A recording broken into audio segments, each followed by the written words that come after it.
ঈদের নামাজ শেষ, বড় দুঃখের সঙ্গে বলতে হয় নতুন জামা নতুন পাঞ্জাবি, আজ মুখ শুকনে লাচ্চা সিমাইয়ের গন্ধ পাওয়া যায়।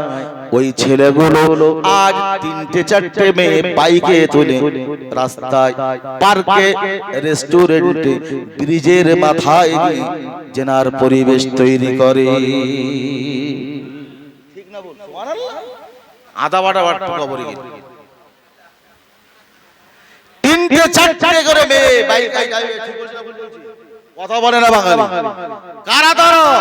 যাদের মুখ শুকলে এখনো সিমাইয়ের গন্ধ পাওয়া যাবে, লাচ্চার গন্ধ পাওয়া যাবে, যাদের গায়ে এখনো পাঞ্জাবি, ক্রিস করা পাঞ্জাবি, নতুন পাঞ্জাবি যাদের গায়ে, যাদের কান দিয়ে আতর গড়ায়, যারা একটা মাস রমজানের রোজা রেখেছে, এক মাস যারা তারাবি পড়েছে, হাফেজের পিছনে যারা খতম তারাবি পড়েছে, ইফতার করিয়েছে, এক মাস যারা ইফতার করেছে, এক মাস যারা সেহরি করেছে, আজ তারা ইস পার্কে, ব্রিজে ঈদের দিন রাস্তায় ওঠার মতো না।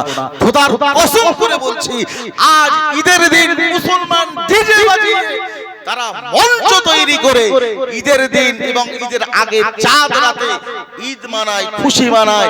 ছি, দুঃখ আর আফসোস সঙ্গে বলতে হয়, আজ ঈদ মানাও মঞ্চ তৈরি করে ডিজে বাজিয়ে মোটরসাইকেলে মেয়েদেরকে তুলে পার্কে নিয়ে।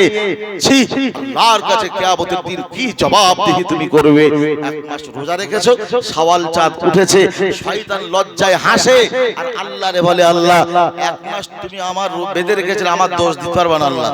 তুমি আমার যে এক মাস বেঁধে রেখেছিলে, আমি তো ওদের ধোঁকা দেইনি, আমি শয়তান, আমার উপরে 3 ডবলের উপরে শয়তানের। আর প্রথম শুরু হয় লাপ্তির দোকান থেকে। কোথা থেকে? লাপ্তির দোকানে যে যা চুলের কাটিং, কুকুর দেখলেও 3 বার বমি করবে। ছেলেদের বলতে যাবেন, ওজন মারতে আসবে। আমি জানি এই কথা বললে আমার দাওয়াত হবে না, দাওয়াতের রুচির মালিক তো আল্লাহ, আমাকে বলতেই হবে। সমাজের ছেলেগুলো আজ চুল কাটা তোমরা কোথায় পেয়েছো? এখান থেকে কিচ্ছু নেই, উপরে গিয়ে এতটা আসে না, আবার 2-3 থাক করে চুল কাটতে। ঈদ মানাচ্ছে আর বললি কি বলে বলেন দিন, এরকম বললি হয় হুজুর? একটা ঈদের দিন ওটা আনন্দ করবে না, করবে কারা? ঠিক না? বলে বাপ মারা তারাই বলে ঈদের দিন একটু ছেলে মেয়ে একটু আনন্দ করবে না, তাই ঈদের দিন বলে কথা। ঈদ মানা, ঈদ চুল কেটে, কুরুচিপূর্ণ চুল কেটে তুমি ঈদ মানাও, মেয়েদের বাইকে তুলে তুমি ঈদ মানাও, পার্কে যে ঈদ মানাও না। মুসলমান মনে রাখুন, ফারুক আযম ওমর রাদিয়াল্লাহু তাআলা আনহু, যিনি ছিলেন মুসলিম জাহানের খলিফা, অর্ধ পৃথিবীর বাদশাহীর দায়িত্ব আল্লাহ পাক জানাকে দিয়েছিলেন, আমিরুল মুমিনিন, খলিফাতুল মুসলিমিন। রাসূল বলেছেন, আমার পরে যদি কেউ নবী হতো, ওমর নবী হতো। সে ওমর ফারুক রাদিয়াল্লাহু তাআলা আনহু ঈদের দিন ঘরের দরজা বন্ধ করে দিয়ে চোখ দিয়ে টপ টপ করে পানি পড়ছে আর কাঁদছে। রাসূলুল্লাহর সাহাবী আবু হুরায়রা রাদিয়াল্লাহু তাআলা আনহু ফারুক আযম ওমর রাদিয়াল্লাহু তাআলা আনহুর কাছে গিয়ে বললেন, ও আমিরুল মুমিনিন, খলিফাতুল মুসলিমিন, ও সাহাবী ওমর রাদিয়াল্লাহু তাআলা আনহু, ঈদের দিন তোমার কি মনে নাই?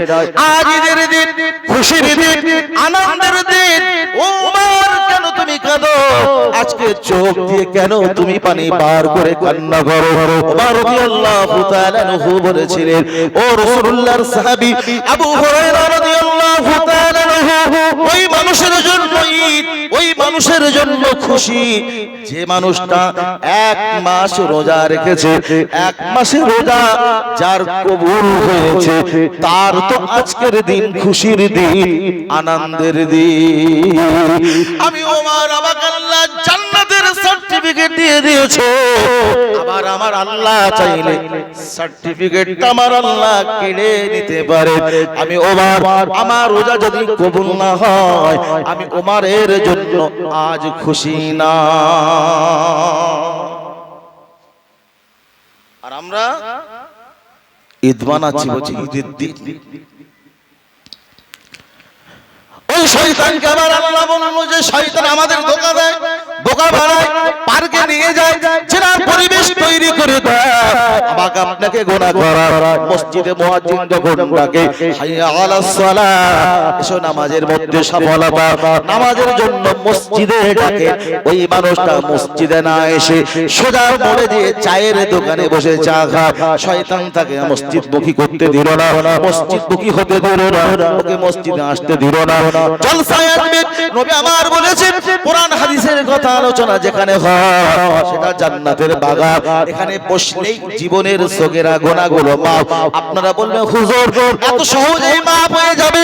আমরা গুনাহগার, জীবনে কত বিড়ি জেনেছি, কত গুনাহ করেছি, আমাদের গুনাহ মাফ কেমন করে হবে?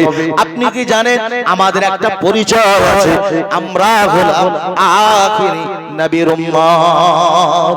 জোরে বলা যাবে না? একটু জোর হবে না? আমার আল্লাহ আমাদের মর্যাদা, আমাদের দরজা এত বুলন্দ করে দিয়েছেন, এত বানিয়ে দিয়েছেন। হায়রে মুসলমান, পড়া কপাল আমাদের যে শয়তান ধোঁকা দিয়ে বোকা বানিয়ে আমাদেরকে জান্নাতমুখী হতে দেয় না। ওই শয়তানকে আমার আল্লাহ বলল, শয়তান আমি আল্লাহ তোকে দিতে চেয়েছিলাম, তুই যখন নিতে চাইলি না, আমি আল্লাহ পাক তোর জন্য চাওয়ার দরজা বন্ধ করে দিলাম। শয়তান বলল, আল্লাহ আর লাগবে না, কবুল হোক আর না হোক অসুবিধা নাই। আমার আল্লাহ পাক বললেন, শয়তান শুনে রাখ, শয়তান শুনে রাখ, আমি আল্লাহ পাক আমার কাছ থেকে এত সময় যে ক্ষমতা পাওয়ার গুলো তুই নিলি, আমার বান্দা বান্দীদের ধোঁকা দিয়ে বোকা বানিয়ে জাহান্নামে ঢোকানোর জন্য এত ক্ষমতা পাওয়ার তুই নিলি। শয়তান শুনে রাখ, আমার বান্দা বান্দীদেরকে আমি আল্লাহ বড় ভালোবেসে আদর করে সৃষ্টি করেছি। আমার আদরের বান্দা বান্দীদের জন্য আমি আল্লাহ পাক স্পেশাল করে এখনো পর্যন্ত জায়গা ফাঁকা রেখে দিয়েছি। শয়তান তুই চাইলি না, আমি আল্লাহ পাক দিলাম না, আমার বান্দাদের জন্য স্পেশাল করে রেখে দিয়েছি। জোরে বলা যাবে না? শয়তানের ত্যাগগাল মাসি, শয়তান বলতেছে আল্লাহ আমি তো সব নিয়েছি, কি আপনাদের শেষ রাতের অস্ত আমার এমন একটা টাইমে তুলেছে ভাই, মরাটাই এটাই মানুষ যখন মরে যায়, মরে যায় না, এই সময় আমরা সব মরে যাই বলে, মানে ঘুম মানে রসুল বলেছেন মরণের ভাই, মরণের ভাই।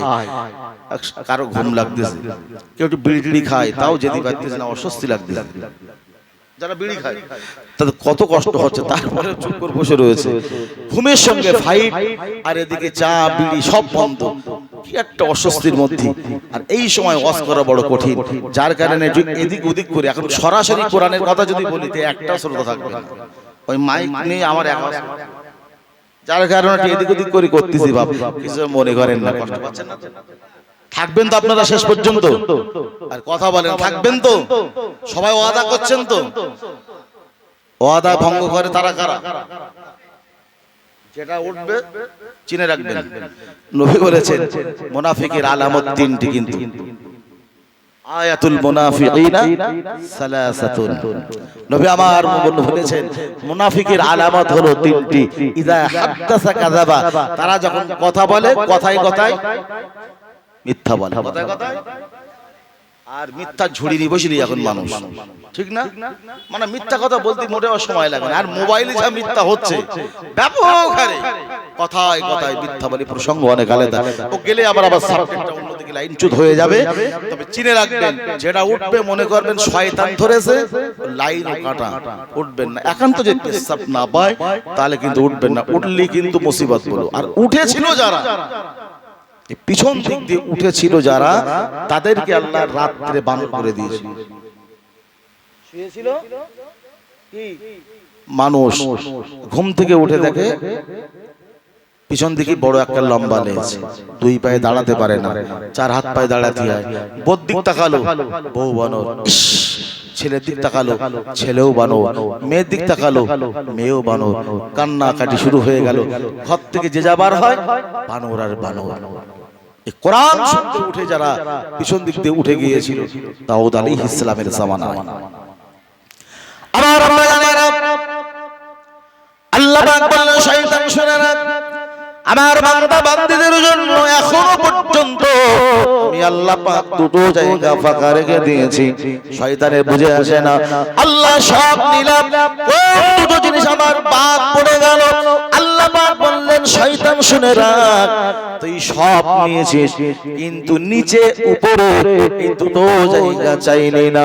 দুটো জায়গা তোর বাদ পড়ে গিয়েছে। আমি আল্লাহ আমার বান্দা বান্দীদের জন্য নিচে উপরে এই দুটো জায়গা ফাঁকা রেখে দিয়েছি। আবার আল্লাহ বলে, শয়তান শুনে রাখ, আমার বান্দা বান্দি যদি 60, 70, 80, 100 বছর ধরে তোর ধোঁকায় প্রবঞ্চনায় পড়ে ওই বান্দা বান্দি যদি গুনাহ করে বসে, আর গুনাহ করার পরে বান্দা বান্দি যদি একটা বারের জন্য অনুতপ্ত হয়, বান্দা বান্দি যদি তওবা করে, জমিনে সিজদা দিয়ে দুফোঁটা চোখের পানি ছেড়ে আমার বান্দা কাঁদে, আমার বান্দা যদি দুফোঁটা চোখের পানি ছেড়ে দুটো হাত উঁচু করে আমি আল্লাহর কাছে বান্দা যখন কান্না করবে, আমি আল্লাহ সইতে পারবো না। আমি আল্লাহ পাক আমার বান্দা বান্দীদের জীবনের গুনাহগুলোকে মুহূর্তের ভিতরে মাফ করে দেব। জোরে বলা যাবে না সুবহানাল্লাহ। আবার আল্লাহ পাক বলে, শয়তান শুনে রাখ, শুধু ক্ষমা করব না, শয়তানের তাকগাল মাছি আল্লাহ আমি যাদের ধোঁকা দেব, এত পাওয়ার নিলাম, তুমি তাদের মুহূর্তের ভিতরে ক্ষমা চাইলে মাফ করে দেবে। আল্লাহ পাক বললেন, শয়তান শুনে রাখ, শুধু ক্ষমা করব না, ফাউলাইকা ইউবাদদিলুল্লাহু সাইয়্যাতিহিম হাসানাত। আমার আল্লাহ পাক বললেন, বান্দা 70, 80, 100 বছর ধরে যে গুনাহগুলো করেছে, একবার তওবা করার কারণে আমি আল্লাহ তাদের ক্ষমা করে দেব। আর ক্ষমা করে দেওয়ার পরে আমার বান্দা যখন জান্নাতে যাবে, এই গুনার বস্তা নিয়ে বান্দা কোথায় যাবে? তাই আমি আল্লাহ পাক ইবাদদিলুল্লাহু সাইয়্যাতিহিম হাসানাত, তাদের জীবনের গুনাহগুলোকে আমি আল্লাহ পাক নেকি দিয়ে পাল্টে দেব। ছিল গুনাহ, ধরেন জমিন থেকে আসমান পর্যন্ত গুনাহ, এই গুনাহ থাকার পরেও যদি বান্দা অনুতপ্ত হয়, তওবা করে, আমি আমার আল্লাহ বলেন, বান্দা যখন তওবা করে, তওবা করলে আমার আল্লাহর বড় ভালো লাগে, আমি আল্লাহর বড় মায়া হয়, আমি আল্লাহ সইতে পারি না। তাদের শুধু ক্ষমা করব না, ক্ষমা করার পরে গুনাহগুলোকে নেকি দিয়ে পাল্টে দেব। তিনি কে? জোরে বলেন।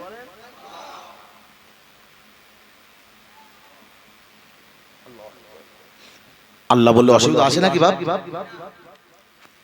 দুনিয়ার মানুষকে একবার থেকে 10 বার, বেশি না, একবার থেকে 10 বার ডাকবেন।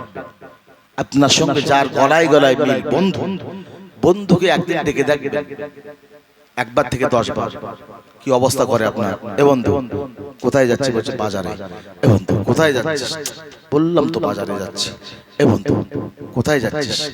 আরে বললাম তো বাজারে যাচ্ছি। ওর ভোল্টেজ বাড়বে না কমবে? তারপরে যদি বলেন বন্ধু, এ বন্ধু কোথায় যাচ্ছিস? আরে বললাম তো বাজারে যাচ্ছি। তারপরেও যদি আবার বলেন, এ বন্ধু কোথায় যাচ্ছিস? তখন ও রাগ বাড়বে না কমবে? বলে পাগল হলো নাকি? তারপরেও যদি বলে, এ বন্ধু কোথায় যাচ্ছিস? ওর হাত দিয়ে আমার আপনার হয়তো মারতেও পারে, ঠিক না?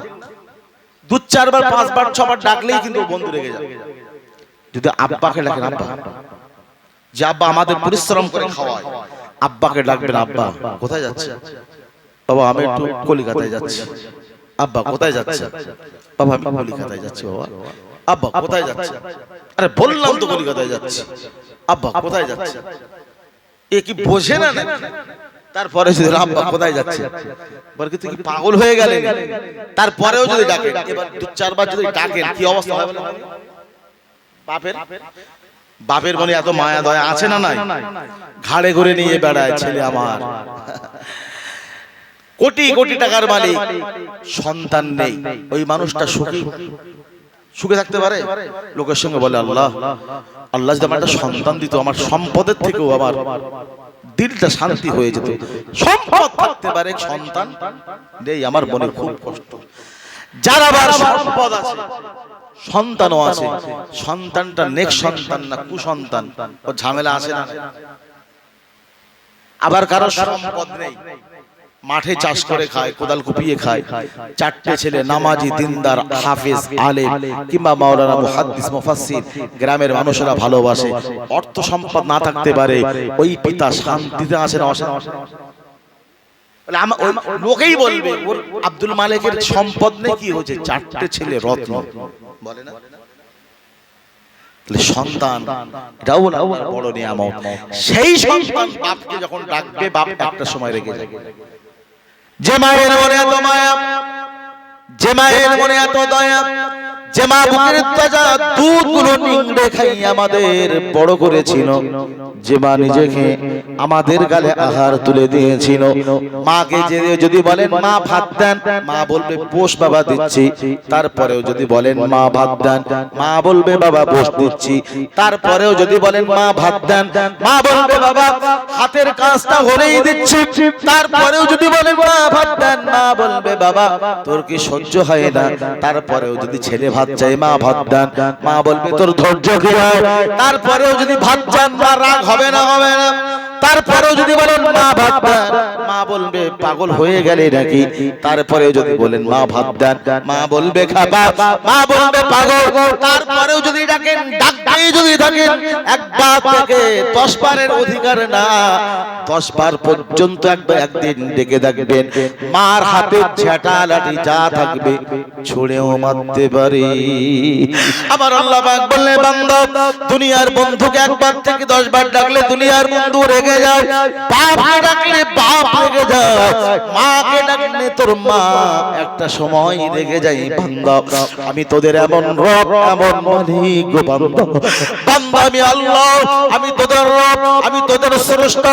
বান্দা একবার কেন, 2 বার কেন, 10 বার কেন, 100 বার কেন, 1000 বার কেন, বান্দা লাখো বার কেন, বান্দা যতবার আল্লাহ আল্লাহ আল্লাহ আল্লাহ আল্লাহ বলে ডাকে, আবার আল্লাহ বলে বান্দা যতবার আল্লাহ আল্লাহ আল্লাহ আল্লাহ বলে ডাকবি বান্দা, দুনিয়ার মানুষকে একবার থেকে 10 বার ডাকলে দুনিয়ার মানুষ রেগে যায়, তোর মা রেগে যায়, বন্ধু রেগে যায়। আমি আল্লাহ আমাকে একবার থেকে 1000 বার কেন, লাখ বার করো বান্দা, যতবার ডাকবি আমি আল্লাহ পাক তোদের জন্য তত খুশি হয়ে যায়। জোরে বলা যাবে না? তিনি আমাদের আল্লাহ, তিনি আমাদের মনিব আল্লাহ। বললে বান্দা দোয়া চাইলেই কবুল হয়ে যাবে। বান্দা 2 ফোঁটা চোখের পানি ছেড়ে পিতামাতার জন্য দোয়া চাইবি। নবী আমার বললেন পিতামাতার জন্য সন্তান যদি কাঁদে 2 ফোঁটা চোখের পানি ছেড়ে দিয়ে কাঁদবি বান্দা, তোর চোখের পানি নাকের অর্ধেক অংশে আসার আগে সন্তানের দোয়া পিতামাতার জন্য আমার আল্লাহ কবুল করে না। জোরে বলা যাবে না? একটি কথা আমি আপনাদেরকে শোনাই। রাসূলুল্লাহর কাছে এসে একজন যুবক কাঁদছে। আমি বলে এখন ওয়াজ শুরু করিনি, বলি মজলিসটাকে ঠিক হোক, তারপর ইনশাআল্লাহ ওয়াজ শুরু হবে। রাসূলুল্লাহর কাছে এসে একজন যুবক কাঁদছে। তো নবী আমার বলছে যুবক তুমি কাঁদছো কেন, কোন কারণে কাঁদছো? যুবক ছেলেটা বলছে ইয়া রাসূলুল্লাহ জীবনে এত পরিমাণ গুনাহ করেছি, গুনার ভয়ে আমি কাঁদছি। নবী আমার জিজ্ঞাসা করলেন যুবক, ও যুবক কি গুনাহ করেছো তোমার নবীকে বলো। ওই যুবক কাঁদে আর বলে ইয়া রাসূলুল্লাহ ইয়া হাবিবাল্লাহ হুজুর, দুনিয়ার জমিনে পাহাড় যত বড়, আমি যুবক আমার জিন্দেগির গুনাহগুলো পাহাড়ের থেকেও অধিক পরিমাণ বড়। নবী আবার বললেন যুবক পরিমাণ জানতে চাইনি, বিবরণ বলো। ও যুবক কি গুনাহ করেছো, গুনার কথাটা তোমার নবীকে তুমি বলো। ওই যুবকটা কাঁদে আর বলে ইয়া রাসূলুল্লাহ ইয়া হাবিবাল্লাহ হুজুর, শুধু পাহাড় নয় জমিন থেকে নিয়ে আসমান পর্যন্ত যত বড়, আমি যুবক আমার জিন্দেগির গুনাহগুলো তার থেকেও অধিক পরিমাণ বড়। এর ভয়ে, গুনার ভয়ে আমি যুবক কান্না করি। নবী আমার বললেন যুবক, ও যুবক কি গুনাহ করেছো তোমার নবীকে বলো। যুবক তো কাঁদে আর বলে, ইয়া রাসূলুল্লাহ, ইয়া হাবিবাল্লাহ, হুজুর বড় শরমের কথা, বড় লজ্জার কথা, কিভাবে আপনার কাছে গুনার কথাটা বলি। নবী আমার বললেন, যুবক চিন্তা করো না, মন খারাপ করো না যুবক, তোমার জীবনের কথাটা তোমার নবীকে খুলে বলো। যুবকটা বলেন, ইয়া রাসূলুল্লাহ, ভাই আমার অন্যদিক মন দিলে হবে না। এই রাতে ঘুম কামাই করে সবাই বসে আছেন বলো, আপনারা সবাই, আর আমারও ঘুম পাচ্ছিল, খুব কষ্ট করেছিলাম, মানে 5টা মিনিট চোখ বন্ধ করলেই ঘুমিয়ে পড়ি, প্রতিনিয়ত রাত জাগা তো। তারপরেও কষ্ট করে অন্যান্য জলসায়, মানে জলসা সেম টাইমে ঢুকে, হয়তো একটু চা খেলাম স্টেজে উঠে গেলাম, কিংবা নামাজ বাকি নামাজ পড়ে স্টেজে উঠে গেলাম, কিন্তু এখানে প্রায় 3 ঘন্টা আগে পৌঁছে গেছে। খাওয়া দাওয়া করে নামাজ পড়ে তারপর বিশ্রাম করছিলাম। এবার বিশ্রামে থাকলেই তো ঘুম পাবে। আপনারা ঘুম কামাই করে বসে আছেন, আমারও ঘুম। এই দুইজনে ঘুম বন্ধ করে দিয়ে আমরা কিছু সময় ওয়াজ শুনতে বসেছি, মানে এদিক ওদিক করলে হবে না। কষ্ট দিচ্ছে না তো আপনাদের ভাই? ওই যুবক কাঁদে, নবী আবার বললেন, যুবক, ও যুবক কি গুনাহ করেছো তোমার নবীকে তুমি খুলে বলো।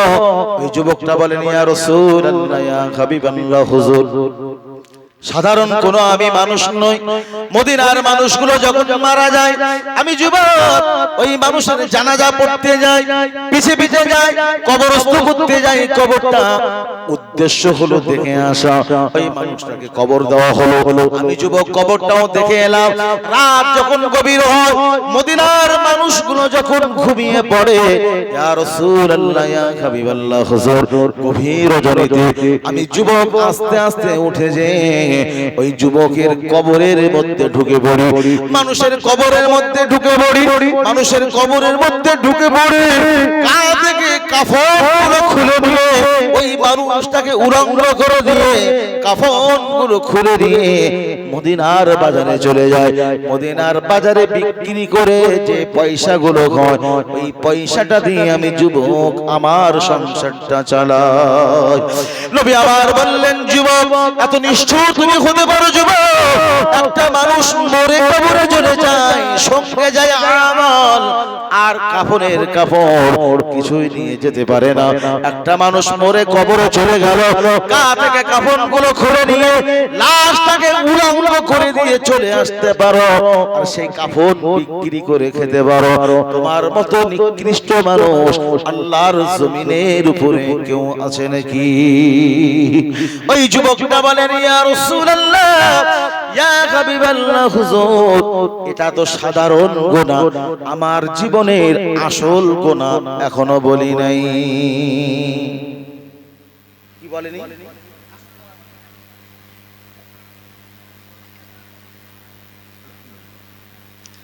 আসল গুনাহ এখনো বলিনি। এখানে কারা অজনসাদ হচ্ছে তো হবে তো। আরে 3 বোন যদি এক জায়গায় হয় বল বিরাট ঝামেলা হবে, ঝামেলা না? একজন আর একজনের বলে এরকম করে আর বলে এটা কি বল, সত্যি তোর স্বামীটা বিরাট ভালো, মানে এক জায়গায় যখন হয় না তখন ওর স্বামীর না গল্প করে বলে, বিরাট গল্প হয়। আর মা বোন এসে তো তোমাদের জন্য একটু লবণ নিয়েছি, আমি দেবো যদি সময় ইনশাল্লাহ পাওয়া যায়, তোমাদের একটু লবণটা একটু দিয়ে যাবো। তা কি বলছে তোর স্বামীরা ভালো, এবু তখন বলতে দেব তুই কি কি দেখে কি করে বললে আমার স্বামী ভালো? তবে স্বামী ভালো বলবো না? তোর কত সুন্দর একটা পরনের শাড়ি, কত সুন্দর নাকের একটা ফুল, কত সুন্দর কানের দুল, কত সুন্দর হাতের বালা, সত্যি তোর স্বামীটা না বিরাট ভালো, তোর কত সুন্দর জিনিসপত্র দেখদিন। আর আমারটা তো মানুষ না, ও সারা মানসিক জাত, মানুষ তো না, মানুষ না প্লাস কিছু বুঝতে পারি না।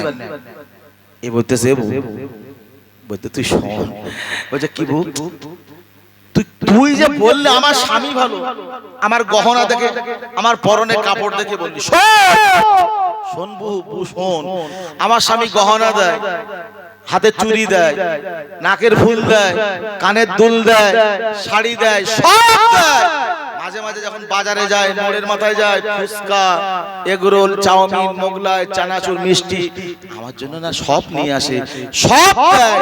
যখন মারে তখন আর হুঁশ থাকে না।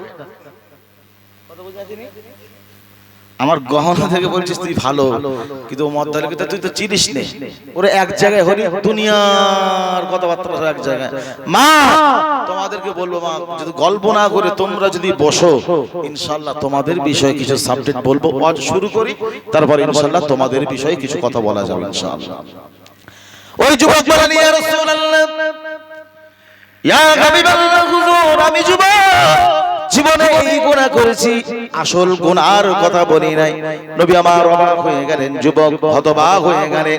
রাসূলুল্লাহ বললেন, যুবক ও যুবক, এমন এত কঠিন গুনার কথা তুমি বলে তারপরেও কেন বলো আসল গুনার কথা বলি নাই? ওই যুবকটা বলেন, ইয়া রাসূলুল্লাহ, ইয়া হাবিবাল্লাহ, হুজুর বড় শরমের কথা, বড় লজ্জার কথা, ইয়া রাসূলুল্লাহ, ইয়া হাবিবাল্লাহ, হুজুর আজ মদিনার একজন সুন্দরী রমণী মারা গিয়েছে, অবিবাহিতা, দুনিয়ার কোনো মানুষ স্পষ্ট তাকে করে নাই। ওই মহিলা যখন মারা গিয়েছে, আমি যুবক অভ্যাস অনুযায়ী মহিলার জানাজা পড়তে গেলাম। ওই মহিলার লাশের পিছনে পিছনে যে কবরস্থ করতে গেলাম, কবরটাও দেওয়া হলো। আমার উদ্দেশ্য হলো কবরটা দেখে আসা। আজ কবরটাও দেখে এলাম। রাত গভীর হয়ে গেল, মদিনার মানুষ মদিনার মতো আজ যখন মদিনার মানুষগুলো ঘুমিয়ে গেল, আমি যুবক আমার অভ্যাস অনুযায়ী আস্তে আস্তে উঠে যে ওই মহিলার কবরের ভিতরে চলে গেলাম। মহিলার কবরের ভিতরে ঢুকে পড়ে অভ্যাস অনুযায়ী মহিলার গা থেকে কাপড়ের কাপড়গুলো যেই না খুলে দিলাম, মহিলা উলঙ্গ হয়ে গেল। যেই না মহিলা উলঙ্গ হয়ে গিয়েছে, শয়তান মনের ভিতরে কুমন্ত্রণা ঢুকিয়ে দিল, অসওয়াসা ঢুকিয়ে দিল। যুবক ও যুবক, এতদিন কাফন চুরি করো যুবক, আজ একটা বার তুমি তাকিয়ে দেখো, মদিনার সুন্দরী রমণী অবিবাহিতা, দুনিয়ার কোন যুবক তাকে স্পর্শ করে নাই। ও যুবক, তাকে স্পর্শ না করে তুমি চলে যাবে, তোমার মতো হতভাগা কেউ আছে নাকি? ইয়া রাসূলুল্লাহ, ইয়া হাবিবাল্লাহ, হুজুর শয়তান মনের ভিতরে ওয়াসওয়াসাটাকে ঢুকিয়ে দিল, কুমন্ত্রণা ঢুকিয়ে দিল। আমি যুবক নিজেকে সামলাতে পারি না, যৌবনের চাহিদা এত এত গুণ বেড়ে গেল, আমি যুবক আর সামলাতে পারি না। ইয়া রাসূলুল্লাহ, ইয়া হাবিবাল্লাহ, হুজুর যৌবনের তাড়নায় কবরের ভিতরে ওই মহিলাটার সঙ্গে জেনা করেছি। নবী আমার কাঁধে চোখ দিয়ে টপ টপ করে পানি পড়ে। রাসূলুল্লাহ মুখটা ঘুরে নিয়ে বললেন, যুবক ও যুবক, এমন নিষ্ঠুর তুমি হতে পারো যুবক? তোমারও তো মা আছে, বিবি আছে, বোন আছে, একটা মানুষ মরে কবরে চলে গেল, সঙ্গে নিয়ে গেল কাফনের কাপড়, আর কিছু নিয়ে যায় না। সেই কাপড়গুলো খুলে নিয়ে মদিনার বাজারে বিক্রি করে খেতে পারো। ও যুবক, আজ তাকে উলঙ্গ করে দিয়ে মহিলাটার সঙ্গে তুমি অপকর্ম করেছো যুবক, তাকে নাপাকি করে দিয়েছো, অপবিত্র করে দিয়েছো যুবক। জানি না আল্লাহ পাক তোমার জীবনের গুনাহ ক্ষমা করবে কিনা। ওই যুবকটা বলে, ইয়া রাসূলুল্লাহ, ইয়া হাবিবাল্লাহ, হুজুর আমি যখন অপকর্ম করে কবর থেকে যখন বেরিয়ে আসবো, সেই সময় মহিলাটার জবান যেন খুলে গেল। ওই মহিলাটা যেন আমাকে ডেকে ডেকে বলে, ও যুবক, ও যুবক, আমি তো একজন মানুষ, তুমিও মানুষ, আমি মরে কবরে চলে এসেছি যুবক। দুনিয়ার কোন মানুষ আমাকে স্পর্শ করে নাই, দুনিয়ার কোন যুবক আমাকে স্পর্শ করে নাই। আজ আমি একজন অবিবাহিত মহিলা, ও যুবক, লাশ মরে কবরে চলে এসেছি। জীবন্ত করবার সময় আমাকেও তুমি ছেড়ে দিলে না, কবরের ভিতরে আমার সঙ্গে জেনা করে আমাকে অপবিত্র করে দিয়েছো, নাপাকি করে দিয়েছো যুবক। তুমি কি জানো না, তোমার কি মনে নাই আল্লাহর ভয় তোমার অন্তরে তো নাই? আমার আল্লাহর কোরআন জানিয়েছে, আইনামা তাকুনু ইদরিকুমুল মাউত ওয়ালাউ কুনতুম ফি বুরুজিন মুশাইয়াদা। আমার আল্লাহ পাক বলে, বান্দা তোমরা যেখানেই থাকো না কেন, যেদিকেই থাকো না কেন, ইদরিকুমুল মাউত, মউত তোমাদের ধরে ধরে ফেলবে ওয়ালাউ কুনতুম ফি বুরুজিন মুশাইয়াদা যদিও তোমরা লোহার দুর্গের ভিতরে পলায়ন করো সীসা ঢালা আবদ্ধ ঘরের ভিতরে প্রাচীরের ভিতরে তোমরা যদি আবদ্ধ হয়ে যাও পলায়ন করো আজরাইল আলাইহিস সালাম সেখানে যাবে তোমার জীবনটা কবজ করে নেবে মরণের ভয়ে যদি তোমার দেশ ছেড়ে বাংলাদেশে যাও আজরাইল আলাইহিস সালাম সেখানে যাবে আমেরিকায় যাও আজরাইল আলাইহিস সালাম সেখানে যাবে চীন জাপান জার্মান যেখানেই তুমি যাও না কেন জমিন ছেড়ে পালাতে পারবে না দেশ ছেড়ে পালাতে তুমি পারবে জমিন ছেড়ে পালানোর কোনো সুযোগ তোমার নাই আল্লাহ পাক বললেন বান্দা যেখানেই থাকো না কেন আর যেদিকেই তুমি থাকো না কেন ইদুরিকুমুল মাউত মউত তোমাদের ধরে ফেলবে মৃত্যুর কোলে মানুষ যখন ঢলে পড়বে মানুষগুলো যখন মারা যাবে সকলে মিলে গোসল দেবে কাফনের কাফন জড়াবে খাটিয়ায় করে লাশটা তুলে নিয়ে যখন ওই মানুষটাকে নিয়ে যাওয়া হয় ওই মানুষটা তখন কান্না করে ওই মানুষটা আপনজনদের ডেকে বলতে থাকে দুনিয়ার কোনো মানুষ শুনতে পায় না হায় রে আমাকে তোমরা কোথায় নিয়ে যাও একাকী কোথায় নিয়ে যাও কোথায় আমার বাড়ি কোথায় আমার বউ কোথায় আমার ছেলে সব ফেলে রেখে আমাকে কোথায় তোমরা নিয়ে চলো লাশ এত কান্না কাঁদে দুনিয়ার মানুষ যদি মৃত মানুষের কান্নার আওয়াজ শুনতে পেত দুনিয়ার মানুষ ভয়ে পলায়ন করত দুনিয়ার মানুষ ওই মুদ্দারের কথা শুনতে পারে না যখন গোসল নেয় ওই মানুষ কাঁদে আর বলে আস্তে আস্তে করে সাবান ডলো আস্তে আস্তে করে সাবান মাখাও একটু আগে যেন আমার উপর থেকে একটা তুফান বেরিয়ে গেছে আমার সমস্ত শরীরটা যেন ব্যথা কেননা মৃত্যুর যন্ত্রণা এত কঠিন মৌতের যাতনা মৌতের জাকানদারি এত কঠিন নবী আমার বলেছেন যেমন জীবন্ত ছাগলের চামড়া ছাড়ালে যেমন কষ্ট হয় একজন মানুষের কলিজা যখন বার করা হয় একজন মানুষের জীবনটা যখন হরণ করা হয় তার থেকে অধিক পরিমাণ কষ্ট তার হয় রাসূলুল্লাহ বললেন আমার উম্মত উম্মতানিরা আমি নবী তোমাদের জানিয়ে দিয়ে গেলাম এই মওতের সাকানদানি আর মরণের কষ্ট থেকে মরণের কষ্ট যদি হালকা করতে চাও আমি রাসূলুল্লাহ তোমাদের জন্য তিনটা আমল দিয়ে গেলাম আমার ওয়াজের সাবজেক্ট সেখানে কোরআনের আয়াত আমি সেখান থেকে শুরু করেছি আল্লাহ পাক কি বলতে চেয়েছেন যদি আপনাদের ধৈর্য সবল থাকে ইনশাআল্লাহ সে বিষয়ে কোরআন থেকে ইনশাআল্লাহ আমি আলোচনা করব কবরের ভিতরে মহিলার জবানটা যেন খুলে যায় আর মহিলা বলতে থাকে যুবক মরে একদিন তুমিও কবরে চলে আসবে আল্লাহ পাক জানালো আল্লাহ পাকের কোরআন জানিয়েছে অনুফিকা